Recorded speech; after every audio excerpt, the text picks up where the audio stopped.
नमस्कार, वंदे मातरम। दोस्तों, स्वागत है आप सबका सैनिक पाठशाला में। आज के इस वीडियो के 4 महत्वपूर्ण जानकारियां दोस्तों क्या आपको फरवरी महीने का स्पर्श द्वारा एडवांस इंटीमेशन का पेंशन का मैसेज मिला है? नहीं मिला होगा। स्पर्श द्वारा पेंशन का इंटीमेशन का एडवांस मैसेज ना मिलने के क्या कारण होते हैं, इसके बारे में आगे आपको विस्तृत में समझाऊंगा। ये जो आप देख पा रहे हैं एक प्रेजेंटेशन, इसके जरिए आपको समझाऊंगा कि क्यों आखिर कुछ पेंशनर्स को एडवांस इंटीमेशन का मैसेज पेंशन का नहीं मिलता है। चलिए, इसके आगे और भी जानकारियां हैं। दोस्तों, 8वें पे कमीशन में जो 18 सवाल पूछे गए हैं, उन सवालों को आप हल्के में ना लीजिएगा। इसमें बहुत सारे ऐसे सवाल हैं जो अहम सवाल हैं और सरकार ने खुद ये सवाल पूछे हैं, तो इनका इंपॉर्टेंस है। दोस्तों आने वाले समय में जब 8वां पे कमीशन काम करने लगेगा तो इन सवालों का बहुत ज्यादा अहमियत होगा। इसको लेकर के जो जवाब दिए जाएंगे उनका बहुत ज्यादा अहमियत होगा। ये एक सर्वे चल रहा है दोस्तों, ताकि मूड जाना जा सके, कर्मचारियों का, पेंशनर्स का मूड क्या है, उसी हिसाब से आगे सरकार अपनी रणनीति 8वें पे कमीशन में बनाएगी। तो इन सवालों को हल्के में मत लीजिएगा। इसमें से कुल मिलाकर के 7 सवाल ज्यादा अहम है। वैसे तो सारे के सारे सवाल अहम है, लेकिन कुछ सवाल और उसके जवाब समझने थोड़े मुश्किल होंगे सबके लिए। लेकिन आपको आज ऐसे 7 सवालों के बारे में बताऊंगा जो आपको बिल्कुल अटेम्प्ट करने चाहिए दोस्तों। और सभी से मेरी गुजारिश है कि 8वें पे कमीशन से जुड़े हुए ये जो सवाल पूछे गए हैं उनका जवाब आप जरूर दें। जी हां, इसके साथ ही साथ फरवरी के महीने के पेंशन के क्रेडिट होने से पहले ही पेंशनर के खाते में 15 लाख से भी ज्यादा का एरियर का भुगतान हुआ है 13 फरवरी को। इसके बारे में भी आगे जानेंगे। साथ ही साथ एमएससीपी को लेकर के माननीय कोर्ट का एक शानदार फैसला है, उसको आगे दिखा के समझाऊंगा कि आप जिस रैंक में हैं, हो सकता है आपको उसी रैंक का एमएससीपी का फायदा भी लागू हो। जैसे आप हवलदार हैं तो हो सकता है आपको हवलदार का ही एमएससीपी का फायदा लागू हो। तो इसको लेकर के जो कोर्ट का आदेश आया है उसके जरिए आपको पूरा मसला समझाऊंगा।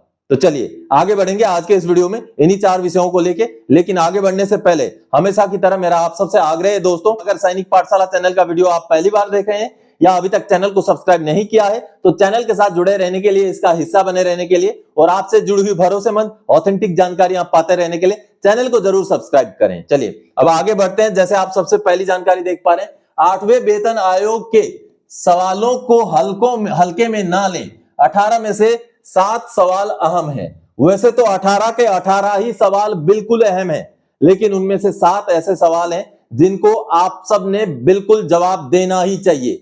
वैसे तो सभी सवालों का जवाब आपको देना पड़ेगा जब आप सवालों के जवाब फीड कर रहे होंगे, लेकिन उनमें से कुछ सवाल ज्यादा अहम होंगे। उसके बारे में मैं आगे आपको बताऊंगा दोस्तों, क्योंकि ये बेहद अहम है। क्योंकि ये एक टाइप का सर्वे किया है सरकार ने कि कैसा मूड है पेंशनर्स का, कैसा मूड है कर्मचारियों का, कैसा मूड है देश का 8वें पे कमीशन को लेकर के, ताकि उसका फीडबैक लिया जा सके और उसी फीडबैक के आधार पर आगे काम को आगे बढ़ाया जा सके। इसलिए इस फीडबैक में बढ़ चढ़कर हिस्सेदारी लेना और अच्छा खासा जो है जवाब देना बहुत ज्यादा जरूरी है।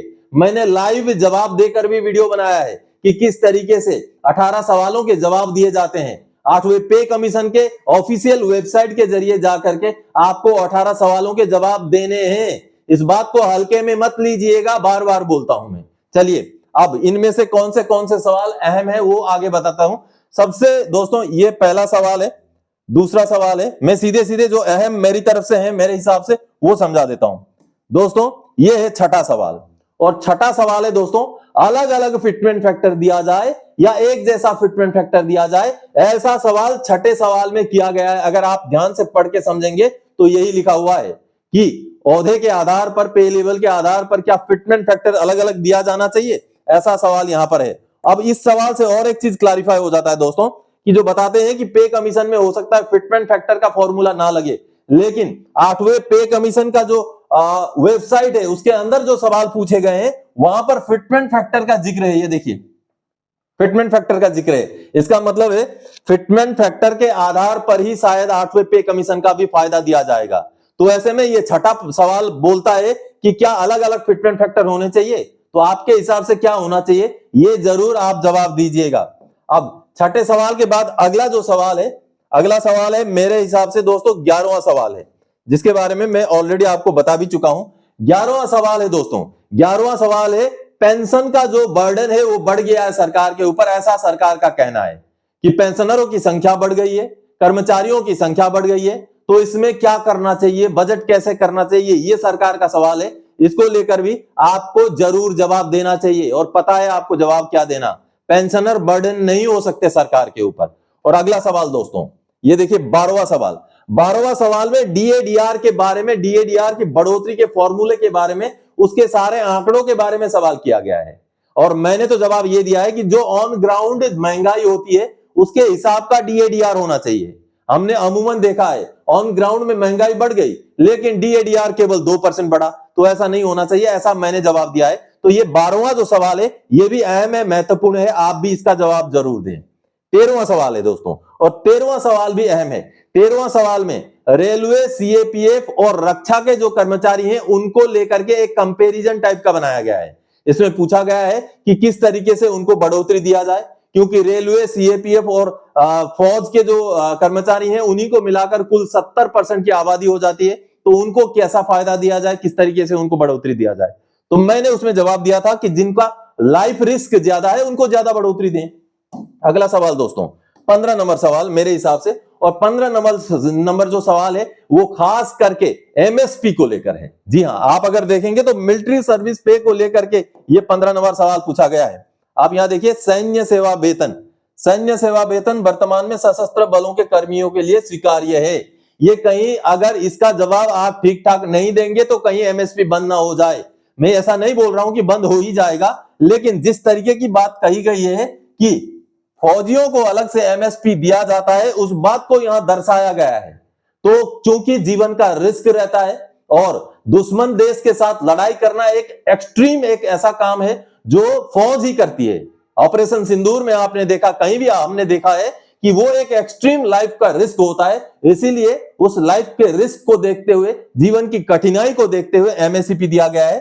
तो आपको दोस्तों इस सवाल का भी जरूर जवाब देना चाहिए, 15 नंबर सवाल का। और 16 नंबर सवाल है दोस्तों, 16 नंबर सवाल तो खास करके रक्षा के पेंशनर्स को लेकर है, आपको लेकर है, मुझको लेकर के। तो इसलिए सरकार ने यह सवाल किया है कि रक्षा पेंशनर्स की संख्या बढ़ती जा रही है, तो उनके लिए बजट कहां से लाएं, किस तरीके, इस तरीके का सवाल है। तो आपने इस पर भी जरूर जवाब देना है दोस्तों।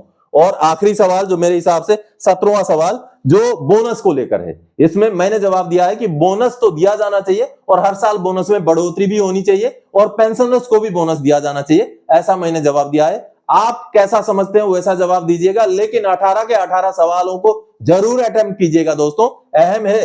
ये 8वें पे कमीशन से जुड़ी हुई बहुत ही अहम जानकारी है। चलिए अब अगली जानकारी की ओर आगे बढ़ते हैं। अगली जानकारी है, जब पेंशनर को एमएसपी नहीं दिया तो कोर्ट से मिला न्याय। अब माननीय कोर्ट ने एमएसपी का फायदा देने का सुनाया है आदेश। दोस्तों, आप जिस रैंक में हैं हो सकता है उसी रैंक का आपको एमएसपी भी लागू है। ये कैसे कंडीशन में लागू होगा, माननीय कोर्ट का इस फैसले को देखने के बाद समझ में आएगा। चलिए उसको देखते हैं। दोस्तों, माननीय एएफटी लखनऊ बेंच द्वारा दिया गया यह आदेश का आप कॉपी देख पा रहे हैं। जजमेंट का डेट है 10 फरवरी 2026। अब इस जजमेंट में माननीय कोर्ट ने एक ऐसा फैसला सुनाया है, जो पेंशनर जिस रैंक में है उनको उसी रैंक का एमएसपी का फायदा देते हुए यह आदेश निकाला है। जी हां, मान लीजिए आप अगर हवलदार रैंक में हैं, आपको भी हो सकता है हवलदार रैंक का ही एमएसपी लागू है, लेकिन इस बात को आपको समझना पड़ेगा कि आखिर ऐसा कैसे कंडीशन में होगा। चलिए इन पेंशनर के केस में जो मुद्दा था वो पहले समझ लेते हैं। अब देखिए, ये 1996 के जो भर्ती थे और उन जो है 2016 के जनवरी के रिटायरी थे। अब इनके केस में हुआ क्या था, ये जब सर्विस में थे तो ये 16 जनवरी 2011 को नायक बनते हैं और आगे 1 जनवरी 2014 को हवलदार भी बन जाते हैं।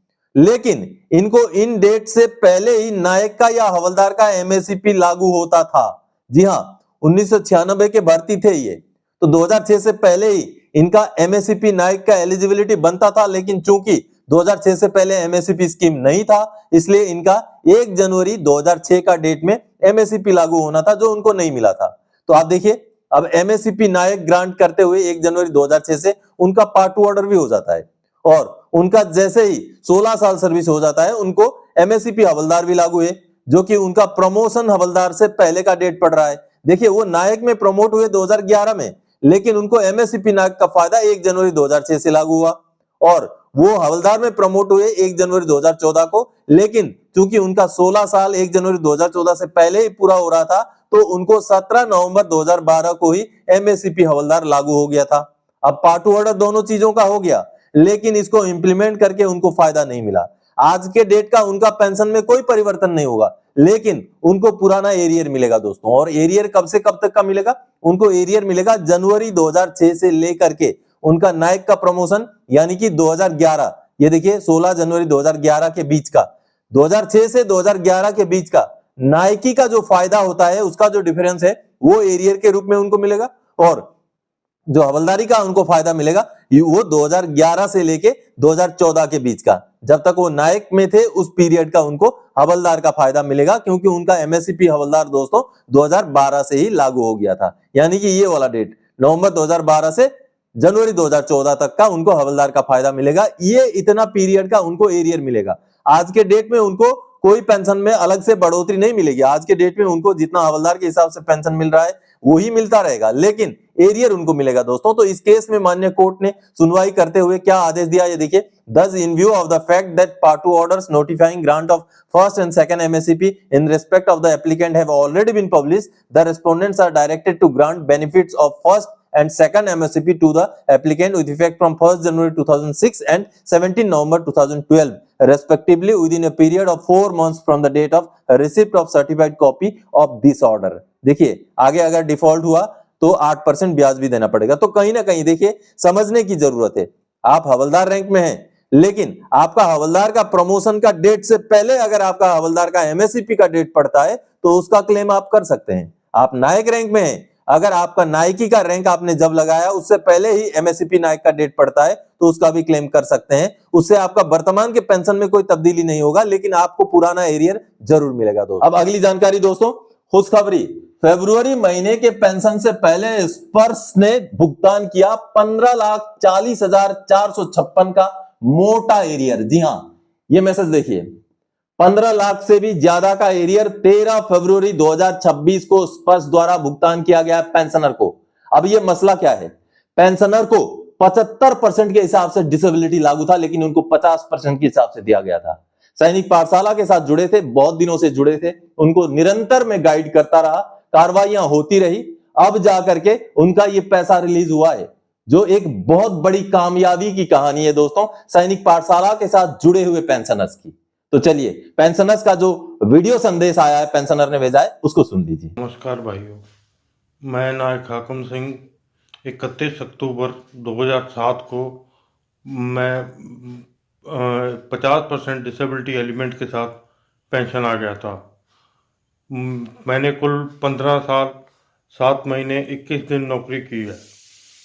मुझे 75% जो medical pension element disability element लागू था वो मुझे नहीं दिया जा रहा था।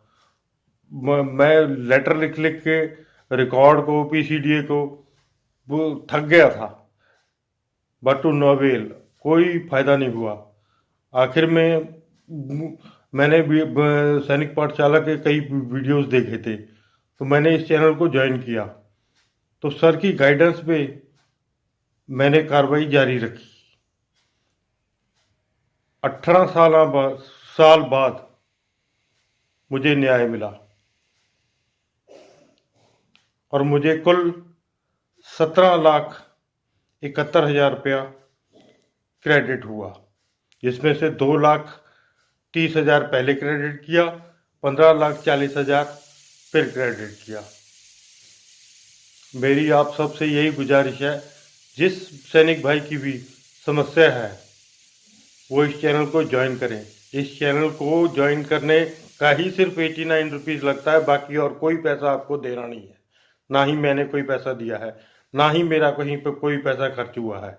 इनकी गाइडेंस बहुत अच्छी है और सबसे बड़ी बात है, इनका हौसला देने की जो मतलब जो इनका एटीट्यूड है, आदमी को हौसला नहीं टूटने देते हैं, वो सबसे बड़ी बात। तो दोस्तों आप भी जागरूक बने, और आपका अगर पेंशन से जुड़ा हुआ कोई ऐसा समस्या है जो आप मुझसे डिस्कस करना चाहते हैं, मेरे साथ साझा करना चाहते हैं, तो पहले सैनिक पाठशाला चैनल को ज्वाइन करें उसके बाद मेंबर्स ओनली वाले वीडियोस देखेंगे तो आपको व्हाट्सएप नंबर मिल जाएगा।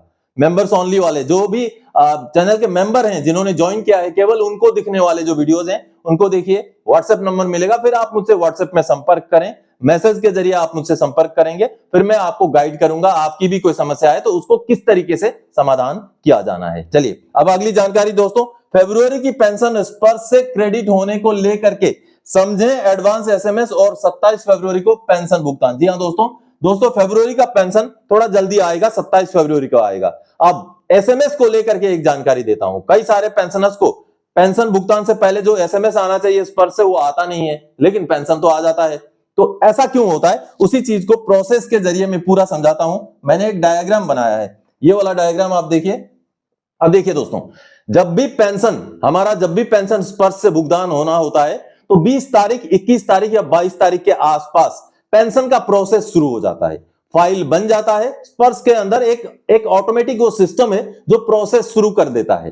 अब वो प्रोसेस स्पर्श के अंदर जैसे शुरू होगा, स्पर्श initiates pension process by preparing pension file. तो पेंशन फाइल बन करके जब पेंशन का प्रोसेस शुरू हो जाएगा, वो प्रोसेस जब थोड़ा आगे बढ़ेगा 1-2 दिन बाद फिर मैसेज ट्रिगर होने शुरू हो जाते हैं, यानी कि आपका एसएमएस जो है निकलना शुरू हो जाता है। स्पर्श से एसएमएस का कमांड निकल जाता है थोड़ा 1-2 दिन बाद। उसके बाद वो कमांड उस समय में जिनके भी मोबाइल एक्टिव हैं उनको पहुंच जाता है। धीरे धीरे होता है ये प्रोसेस, इसीलिए किसी को एक दिन पहले जो है वो कमांड मिल जाता है, वो एसएमएस मिल जाता है, किसी को एक दिन बाद मिलता है, किसी को हो सकता है 2 दिन बाद मिलता है। तो लगभग आप मान के चलिए हर महीने के 20-21 तारीख से लेकर 25-26 तारीख के बीच में एसएमएस आ जाता है। तो जैसे ही ये प्रोसेस हो जाता है, अगला प्रोसेस आता है, एसएमएस ट्रिगर हो जाता है। एसएमएस ट्रिगर होके जिनको भी मिलना है मिल जाता है, लेकिन कुछ पेंशनर्स को नहीं मिलता है। अब ये नहीं मिलने का कारण क्या है, स्पर्श ने तो मैसेज ट्रिगर कर दिया, लेकिन जरूरी नहीं है कि आपके जो सर्विस प्रोवाइडर हैं,